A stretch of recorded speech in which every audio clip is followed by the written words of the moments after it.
Godzilla. Ya,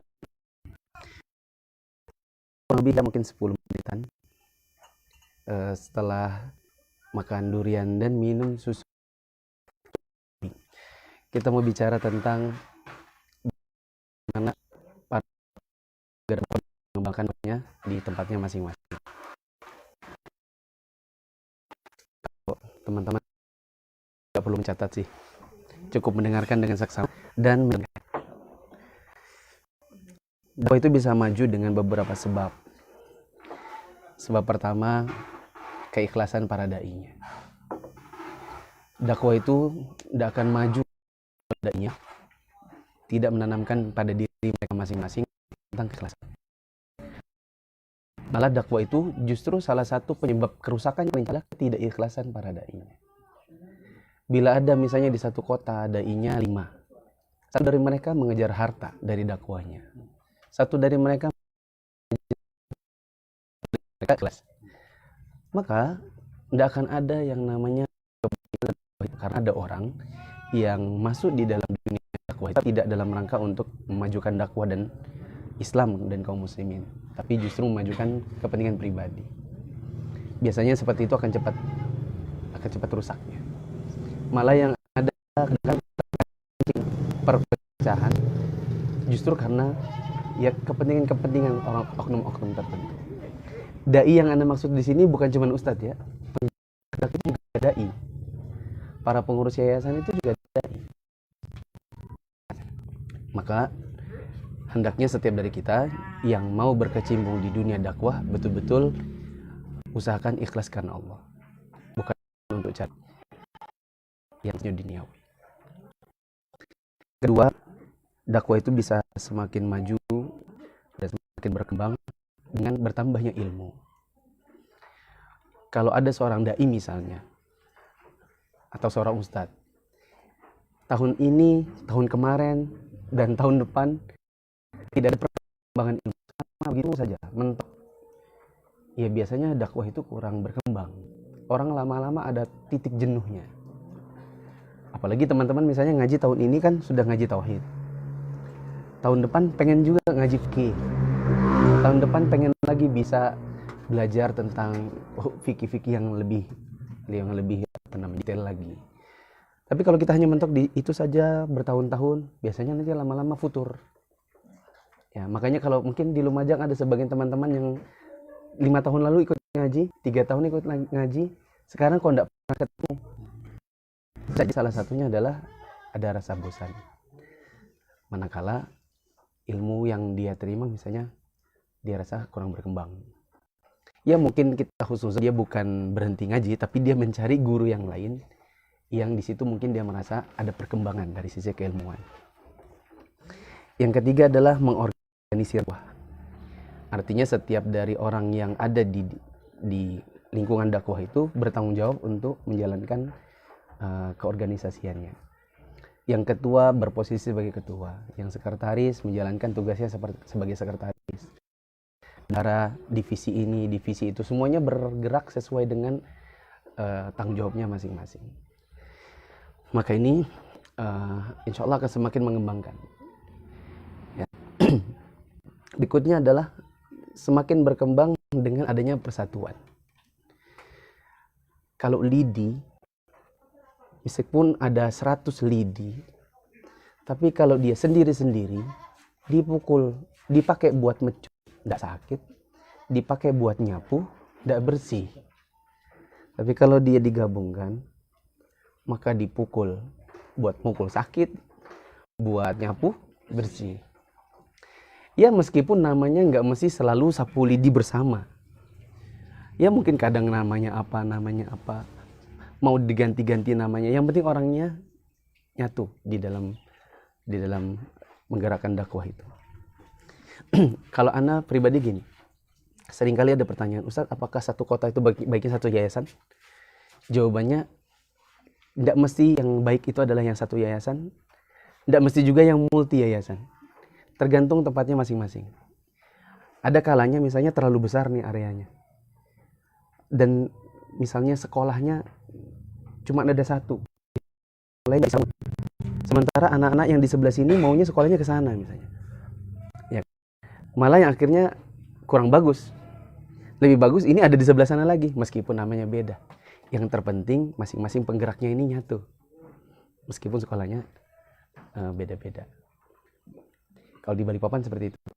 Sekolahnya ada beberapa yayasan, tapi ustadznya tiap bulan ngumpul makan-makan. Gitu. Jadi mau namanya beda, mau nggak ada masalah. Karena ustadznya nyatu, kayak gitu.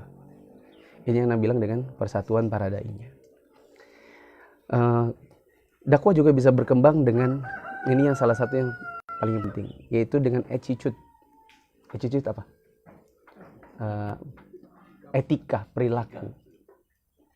Seperti misalnya attitude seorang dai. Anggap lagi, antum mengundang ana sekarang. Jadwalnya jam 9 pagi. Ada kajiannya. Ustadznya baru datang jam 10.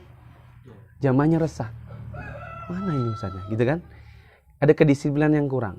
Ya biasanya juga akan menurunkan kadar apa ya? Kualitas dari dakwahnya itu sendiri. Attitude yang lain, keramahan dan kelemah lembutan teman-teman yang bergerakan. Tadi ya. Terasa gini. Ini teman-teman ini membaur sama bapak-bapak yang ada di masjid. Kemudian ngeblend. Ya kan? Ada di sebagian tempat yang ikhwan ini sudah numpang, nggak salam, duduknya sendiri, terus pulang-pulang gitu. Jadi orang setempat itu cuma, kamu ini cuma numpang tapi kok nggak ada adab, ya kan? Tamu kok kayak tuan rumah, tamu rasa tuan rumah. Harusnya kan kalau kita bertamu, kemudian kita numpang atau dikasih kesempatan untuk ngisi kajian, harus bisa ngeblend juga. Dan itu tergantung pada attitude yang namanya keramahan dan kelemah lembutan. Senyum, sapa, salam kepada orang-orang. Ini yang paling banyak menantang adalah di kalangan ibu-ibu. Ya. Misalnya istri-istri teman-teman ini bajunya gelap-gelap. Iya, gelap-gelap ya. Datang simbah-simbah gitu. Atau ibu-ibu yang bajunya masih batik, warna-warni. Kemudian yang hitam, sesama gelap ini ngumpul sendiri. Yang ini gak ada yang negur, gak ada yang senyum, gak ada yang sapa, gak ada yang salam. Akhirnya orang setelah itu dalam tanda kutip mungkin kapok. Nah, kapok datang lagi. Nah ini berarti masing-masing suami, lagi istri, Ustaz harus betul-betul bisa membawakan diri yang bagus kepada para jamaah, terutama yang awam. Kalau laki-laki mah mungkin kadang-kadang cuek aja, ya kan? Tapi kalau ibu-ibu itu kadang-kadang sensitif. Pulang kemudian dicerita ke sana kemari. Yang hobi cerita ke sana kemari siapa? Ibu-ibu. Aku itu pergi pengajian di masjid apa? Masjid Al-Hidayah. Udah ada yang teguh. Ya kan? Berikutnya amanah. Kenapa Pak Nur? Ada mobil. Berikutnya amanah. Ini juga attitude yang Ana bilang kadang-kadang ini ibarat menemukan berlian di comberan. Bila ketemu itu sangat berharga, tapi susah ketemunya karena comberan. Sifat amanah. Teman-teman pasti pernah dengar Ustadz Yazid bilang jangan itu donasi bla bla bla, ya kan? Sebenarnya saya yakin beliau bukan membatasi dan mengharamkan secara mutlak, bukan. Tapi itu keresahan karena terlalu banyak kasus donasi. Nanti ada ibu melahirkan bikin donasi, rekeningnya pribadi, ternyata nggak nyampe ke ibunya buat dirinya. Donasi Jumatan, donasi gempa bumi, donasi gunung meletus, donasi, yang itu semua jadi liar.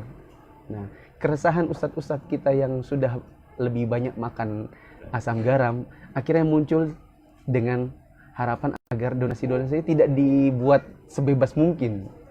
Harus ada penanggung jawab, harus ada lembaga resmi, dan seterusnya. Nah, ini yang disebut dengan sifat amanah. Kadang-kadang orang membuka donasi bantuan ternyata bukan untuk disalurkan, melainkan untuk dirinya sendiri. Berikutnya, nggak baperan. Ini kayak ini seolah-olah terjadi di sini meskipun memang. Kadang-kadang bener nanti. Ada kan misalnya ketika dia punya idenya menurut dia bagus, tapi tidak dipandang seperti itu oleh teman-teman yang lain. Ya memang ada kalanya kita tidak bisa memaksakan, karena kita mungkin satu lawan banyak. Ana pun pernah ada di posisi seperti itu. Menurut Ana yang bagus yayasan itu punya petugas yayasan. Ternyata oleh ustadz yang lain tidak dipandang, nggak usah, biar aja kita, daripada kita repot cari orang lagi bla bla bla bla. Akhirnya ide yang Ana munculkan mungkin tidak diterima, nggak dijalankan. Ya. Nah di sini setelah itu kita mulai mulai belajar antara kemudian baper dan marah lalu pergi, atau mencoba untuk memberikan pandangan lagi sampai mungkin oke, kita nggak mencapai kesepakatan, lalu kemudian kita mungkin kita terkoordinasi. Ya, tapi ada pun habis baperan marah atau ini yang mungkin kadang-kadang jadi tantangan buat diri pribadi. Sedikit. Ada lagi attitude untuk tidak terburu-buru melihat keberhasilan. Ya, memang dakwah itu sangat butuh proses. Ya, jangan langsung ingin lihat keberhasilan. Ya. Selanjutnya adalah dakwah itu bisa berkembang dengan kreatif. Ini kan teman-teman bikin acara seperti ini supaya ustadznya senang, karena kan jalannya jauh tuh. Nyampe di sini jam 1 malam, kurang tidur, jam 3 bangun, ya kan? Pengennya tidur, tiba-tiba ada durian. Ya seperti ini kreatif, ya kan? Ustadznya yang tadinya mutung, aduh aku baru tidur 2 jam, baru ngisi, habis ngisi terus mau pulang, nggak dikasih sarapan, tiba-tiba, ya kan? Tiba-tiba ada acara seperti ini. Oh mungkin ustadznya setelah itu bilang, salah satu yang bosnya adalah Godzilla. Di mana tuh? Lumajang. Karena juga kadang-kadang moodnya ustadz itu sangat bergantung. Misalnya ustadz itu sudah ngantuk, mutung, tidur ndak nyaman, kurang tidur, nggak dikasih makan, terus suruh ngisi. Pernah tuh ada kejadian daurah, anak lari-lari, karena dia sudah memang moodnya sudah ndak enak, dia marah-marah dalam masjid. Itu usir keluar. Orang awam yang hadir kan, kok ngeri ya, gitu. Akhirnya dampaknya kemana? Ke panitia. Kalian undang ustadz siapa ini? Kenapa kok nggak ada ramah tamahnya? Gitu. Rupanya moodnya juga lagi kacau misalnya. Kemudian Anda nggak tahu apakah di Lumajang ada. Kalau di tempat kami ada laptop, kemudian ada kamera. Itu untuk menyiarkan sekali siaran langsung ke 2 channel YouTube, 2 page Facebook. Ya. Di sini mungkin ada juga. Ini kan lagi pakai HP saja mungkinnya. Terus kalau di Balikpapan kami tambahin lighting, tambahin lampu. Kalau tadi subuh tuh kan tidak ada lighting tambahannya. Ana pernah ngisi di satu kota, lampunya di atas kepala Ana agak belakang. Jadi wajahnya kan gelap, backlight. Tidak ada lampu tambahan. Jadi orang nonton di Facebook itu mukanya tidak ada. Gitu. Nah, kan kalau ada lighting kan kelihatan. Nah, karena memperhatikan mimik itu juga sangat berpengaruh terhadap pemahaman. Gitu. Lagu ustadznya mukanya apa gitu. Lagi lucu dikira marah, marah dikira lucu gitu. Gara-gara wajahnya tidak kelihatan.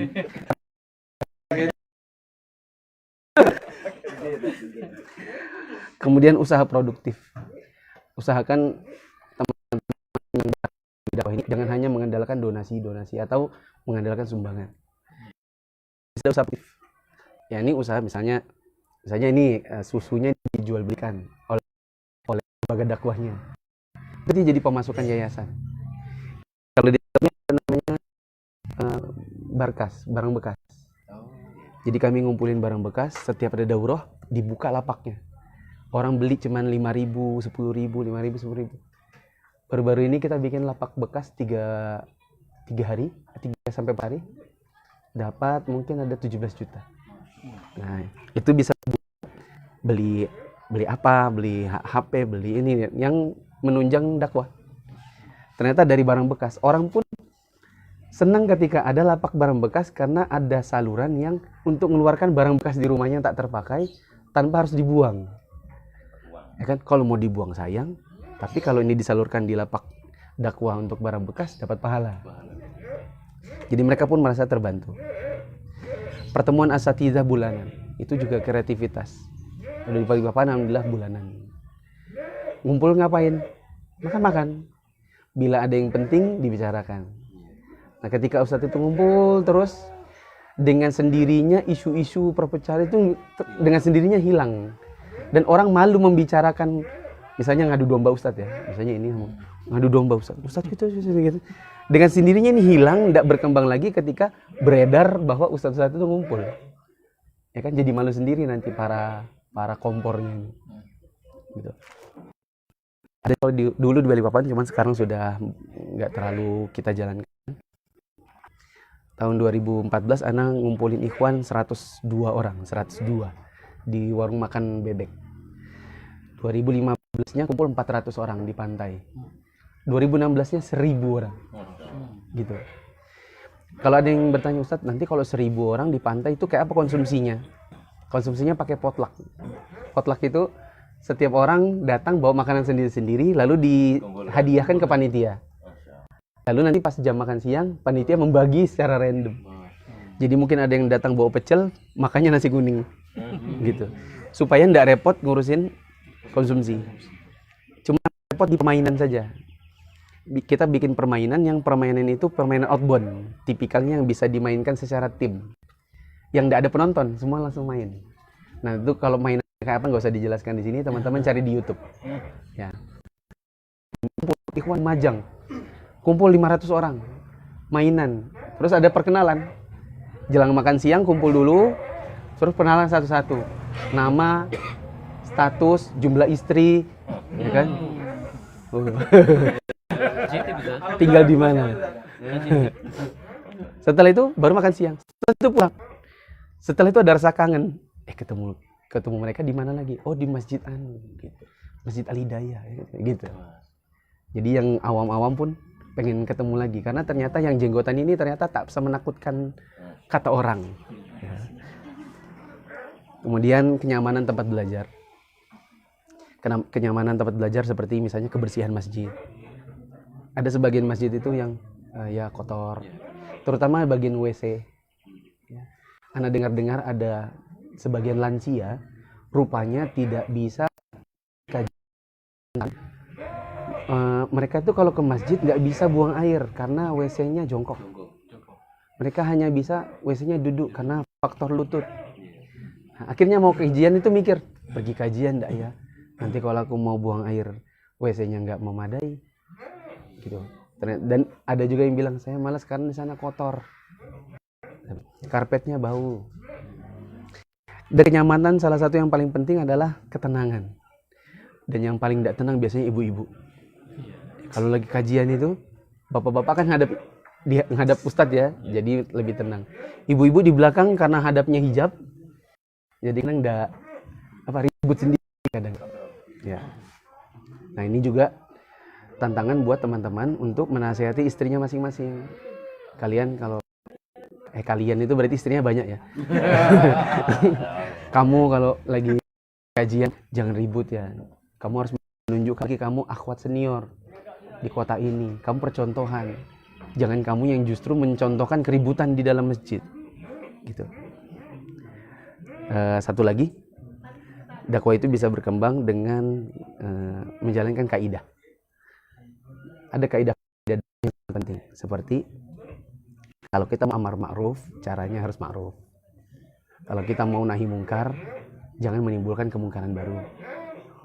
Mungkin tadi subuh Ana ngomong tuh ada beberapa hal yang Ana nasihatkan.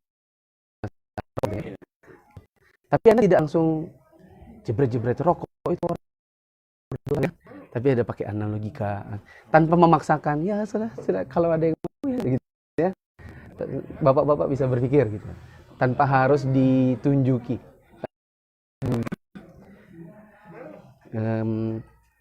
Satu lagi, menimbang maslahat mudarat. mana ya dalam dakwah itu harus cari yang mana yang masalahnya lebih besar atau mudaratnya lebih kecil. Contohnya apa ya? Contoh gini. Apa tuh? Kambing. Kirain siapa? Contoh, kita itu masuk di masjid itu, kita cuma sekedar tamu. Kita bukan pewakaf masjid, kita bukan orang yang menjadi DKM-nya. Kita cuma diberikan kesempatan. Maka kalau menurut Ana sih, gak usah berambisi untuk menguasai masjid itu agar semuanya jadi sunnah. Maksudnya gini, bukan berarti berarti gak usah jadi Ustaz. Enggak, tenang, gini. Malam hari ada bulan itu semakin kelihatan terangnya, semakin kelihatan besarnya, semakin kelihatan indahnya gara-gara ada bintang kecil-kecil di tengahnya. Justru kalau dia sendirian nggak ada pembimbing. Di kelas anak pintar semakin kelihatan semakin rajin gara-gara ada yang malas dan ada yang kurang pintar. Justru dengan adanya pembanding dia semakin bersinar. Jadi bila dalam satu masjid misalnya ada beberapa model dakwah dan kita salah satu pewarnanya, biarkan dia nanti kelihatan bersinar gara-gara ada yang mungkin orang berpikir kok enakan yang itu ya, yang itu tuh ada ayat, ada hadis. Kalau yang ini pendapatnya menurut saya filsafat, apa? Lawa, lucu. Terus lucunya bulan lalu lucunya ini lagi terputar-putar saja materinya. Dia pindah masjid itu lagi materinya, gitu kan? Orang jadi cinta pada si bulan ini karena ada pembandingnya, begitu. Ya mungkin ini saja. Berapa menit? Sudah 30 menit. Masya Allah. Ini padahal ngomongnya udah cepet-cepet ya. Potong-potong. Daging semua ini. Daging semua. Durian. Sudah. Bukan kulit. Ayo Micu. Micu itu apa? Susu. Oh, mie susu. Mixue. Sebenarnya anak sebelum kesini itu